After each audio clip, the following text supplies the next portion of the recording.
Hey, what is up guys? Welcome back to another Final Gear video. Alright, today's video we'll be talking about future banners that you want to be saving for, couple of mistakes that I've made, coupon codes. I think we have a couple more, and I want to give a huge shout out to the Final Gear Discord.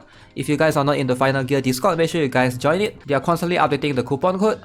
Now, as far as I know, this is the most recent one. It was pinned on the Final Gear Discord. Let me show you guys. As far as I know, there are currently a total of 8 separate coupon codes. So let me try out some of this and see if it works. Alright, if you guys are not aware how to do it, just go to settings, go to enter activation code. So is this actually a real one? Trash paste. Ah, it's actually a real one. Yup, apparently all these are real. So if you guys, I'll try to pin it in the comments as well, so you guys can access it easily. Now, let's talk about a couple of things. This is the mistake that I've made in my last video for the character custom mech. If you guys are not aware, if you go to this shop, I don't even know where do you buy it, but I believe it's like somewhere here. There's a way for you to get the custom mech. Yeah, this one. You can actually buy the custom mech using the free currency. I believe it was 2.5k crystals.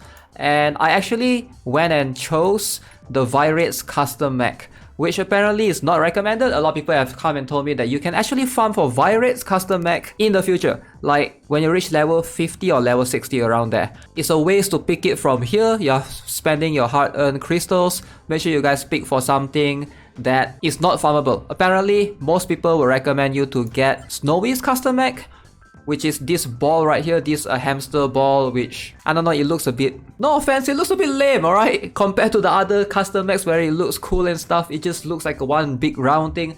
But hey, if you care about meta, definitely go for Snowy's one. Apparently Snowy and Virate's one, these both are the top recommended. Obviously, Snowy's one is gonna be preferred because you can actually farm for Virate's custom mech. So that's something that I want to let you guys know. But that's also granted that you have Snowy pick from your novice recruitment.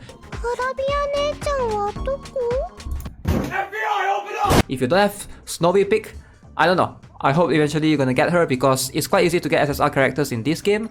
Even in this particular one, as you can see, right? In the particular recruit right here, I've gotten like at least 3 to 4 SSR, which is insane. Let's see if we can get anything now. No, there is just an N. And okay, 2N. But yeah, if you do this every single day consistently enough, eventually you should be able to obtain a bunch of SSR from here itself. One more thing, at level 40, which I just recently, earlier today, I got into level 40, I've unlocked this thing called the base, which is like a dormitory system, pretty much a dormitory system in this game. So basically you can do specific certain thing in the stages. I'm still figuring out what you actually get right here. Let's see, nature point gain. Alright, cool. Cool. I guess getting some bonus, why not? So yeah, this is pretty much one of the things that you can do once you reach level 40, which is a dormitory system. Also, let's talk about the current banner. Since a lot of you guys might be pulling, which I do advise against. In the current banner, you have access to Ayakujo, which is the SSR, and also Rin Kamui Zono. Now both of them, I would say they are both pretty strong. Again, with Rin being exceptionally strong, if you follow tier lists, let me show you guys. I did find this JP tier list. I'm not sure what's the difference anymore. Like there's JP tier list, there's a Taiwan tier list, there's CN tier list. But this one on the JP tier list, I believe she is quite high. Of course, a lot of characters. We're gonna have Evangelion in the future, I hope. But a lot of characters right here, as you can see, we do not have access to yet. Yeah, she's right here at T2. Alright, tier 2, which is pretty high, alongside with Virate apparently, so they are both insanely strong. Oh, speaking of Virate, let me jump into Virate real quick, alright? Something that I want to perhaps bring out. My Virate with custom mech apparently gives the highest in terms of the strength, right? 15,000, compared to the rest of the characters, which give 12,000, 10,000. Even Ayakujo, I have a custom mech, she's only at 8.6k. Of her, what is this, battle power so-called. Like everyone here has custom mech, but they are not even close to beating Virate's one. Hers is like double most of the characters that I have, which is surprising.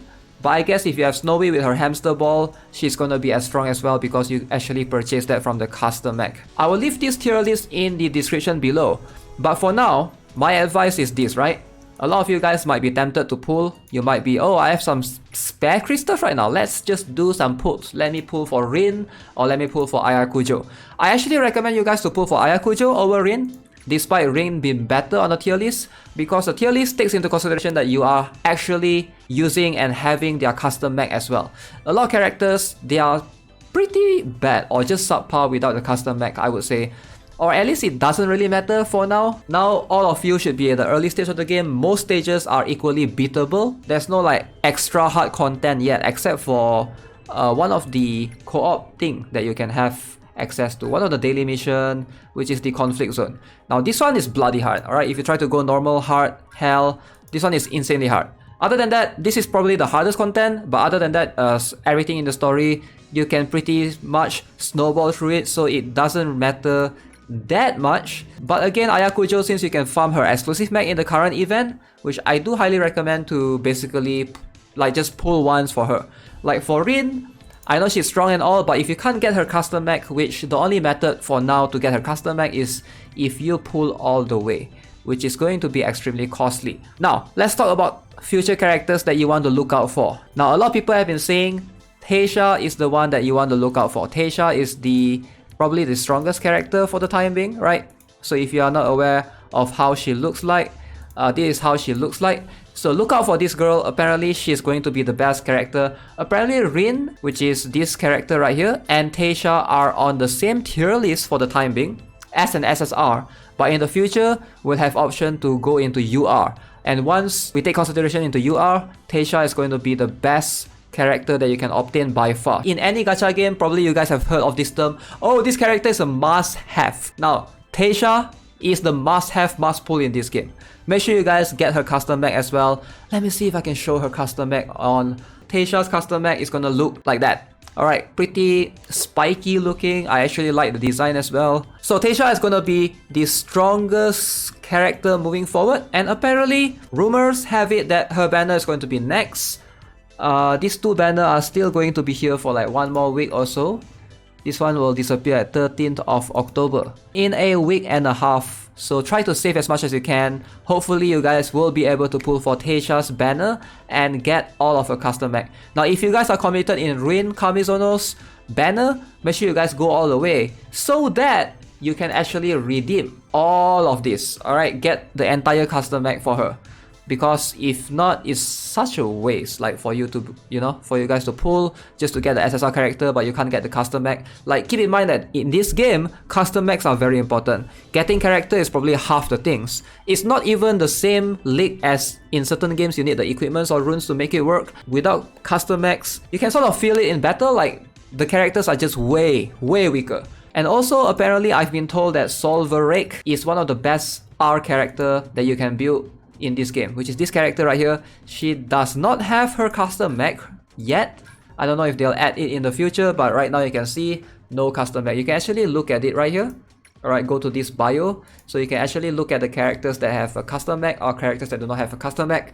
Look at Snowy and her hamster ball. Now the game is still in early stage. If you guys want to reroll for her, highly recommended, but for me, I'm just going to stick with my buy rate. I'm not that interested in the hamster ball looking mech. And also early on, some tips for you guys that you want to keep in mind, right? Notice if you go to the modify. So when you modify your characters, you have the chance to improve access to their skills. So right now you can see, I have two skills right here for this R character called Mama. But if I go and modify, rank up, boom. Now I have access to my third skill. So a lot of N and R characters are like stronger early on. Because of that, because of this specific reason. Because if you have an SSR character, chances are you can only use the first two skills, right? And you don't have access to the other two skills because you are going to need some duplicates or fragments or genes or whatever you want to call those. Keep in mind that building some R characters and trying to mix it up is going to give you the benefit, especially like for her. You can see I have access to this skill, which boosts health by 7.5% and also reduces damage taken by 7%. So take advantage of that. It's much easier to have a bunch of R and N characters that have access to passive skills at skill 3 and skill 4 compared to have a full team of SSR character, but you don't have access to skill 3 and skill 4. You only have access to skill 1 and 2, and that's going to impact your battle progression overall. Alright, so if you guys haven't already, subscribe to the channel, give this video a like, and I will see you guys in the next one. Have a nice day. Goodbye.